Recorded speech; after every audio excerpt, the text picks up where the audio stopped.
கண்டி new year ஏரியாவுக்கு ஒரு trip பண்ண போனாங்க. அது லோ பட்ஜெட் ட்ரிப் பண்ண பஸ்ஸில் போனாங்க. பஸ்ஸில் போய்க்க எல்லா வியூ நல்லா தான் இருந்துச்சு. மலை, அந்த மலையில் இருக்கிற மரங்கள், சின்ன சின்ன குன்றுகள், ஒவ்வொரு வீட்டில் இருக்கிற பூமரங்கள், ஆறுகளில் இருந்த பாலத்தின் வடிவங்கள், பக்கத்தில் இருந்த மரங்கள், அங்கே இருக்கிற கட்டிடத்தை சுற்றி உள்ள சுற்றுப்புற சூழலில் இருக்கிற மரங்களுக்கு இருக்கிற புல்லுகளை எப்படி பராமரிக்கிறாங்க, அதெல்லாம் அழகாக தான் இருந்தது ரோட்டால் போய்க்க. அதுக்கு பிறகு கண்டி மணிக்கூடு கோபுரத்தை எல்லாம் பார்த்துட்டு போனாங்க. அந்த மணிக்கூடு கோபுரத்துக்கு அருகில் இருக்கிற சுற்றுவட்டமும் அவ்வளோ அழகாக இருந்தது. அவ்வளோ பராமரித்து வச்சுருக்காங்க பூமரத்தோட. அவ்வளோ அழகு அந்த கண்டி அந்த மணிக்கூடு கோபுரம் சுற்றுவட்ட பாதையும். அதெல்லாம் ரசிச்சுட்டு அப்படியே நுவரெலியாவுக்கு வலிக்கிட்டு நுவரெலியாவில் பஸ் சுற்றி வலிக்கிட்டு ஒவ்வொரு வட்டமாக சுற்ற வலிக்கிட்டு சுற்றி இவ்வளோ பனிமூட்டமாயும் அந்த இடங்கள் வந்து ஒவ்வொரு இடமும் ஒவ்வொரு அழகு, தேயிலை தோட்டம்.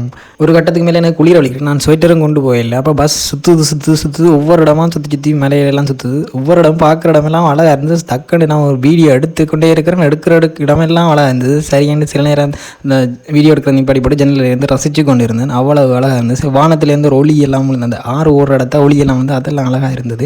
அதுக்கு பிறகு கோல்ஃப் விளையாடுற இடத்தெல்லாம் பார்த்துறாங்க. கோல்ஃப் விளையாடுற இடத்த நுவரெலியாவில் அத்தனை கோல்ஃப் விளையாடையில் அங்கே ஒரு வாகனம் மட்டும் ஓடி திரிஞ்சு இந்த புல்லை வெட்டி கொண்டு இருந்தது. அதுக்கு பிறகு நாங்கள் பஸ் போய் நுவரெலியா அந்த தவால தடியில் இருந்துச்சு. அதுக்கு பிறகு கொஞ்சம் நேரத்தில் வலிக்கிட்டா சுற்றுது எங்களுக்கு எப்படா வலிக்கிடுவோம் போய் சேருவோம்ன்றது இடத்து. அது பனிமூட்டமாயும் ஈவினிங் டைம் தானே போனாங்க. அங்கெல்லாம் சூரியன் இருக்கே குளிரும். சூரியன் இறங்குறாங்க இன்னும் குளிர வலிக்கிட்டு மாலை பொழுது சூரியன் இறங்க அதுவும் ஒரு அழகாக இருந்து பஸ்ஸும் சுற்றுது. அப்படியே பஸ் பயணிச்சு கொண்டு கேட்க நீர்வீழ்ச்சி, தேயிலை ஃபேக்டரி எல்லாம் பார்த்துனாங்க. தேயிலை ஃபேக்டரியை சுற்றியும் தேயிலை செடிகள் இருந்துச்சு. அப்போ பஸ் அதை சுற்றி போய்க்க அதுவும் எல்லாம் அழகாக தான் இருந்தது.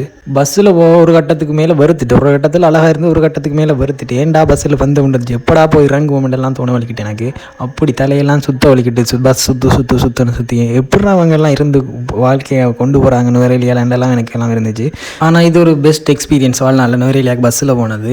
இது ஒரு நாளோடையாக எல்லாம் சகிச்சு கொண்டோம். எனக்கு ஒரு ஆச்சரியம் என்னன்றா இங்கே வாழ்கிறான் பஸ்ஸில் நெடுக என்னென்னு போய் வராங்கன்றது. தனி மரியாதை வந்துச்சு இங்கே வாழ்கிறாக்களுக்கு. அவ்வளோ கஷ்டம் இங்கே வாழ்கிறது.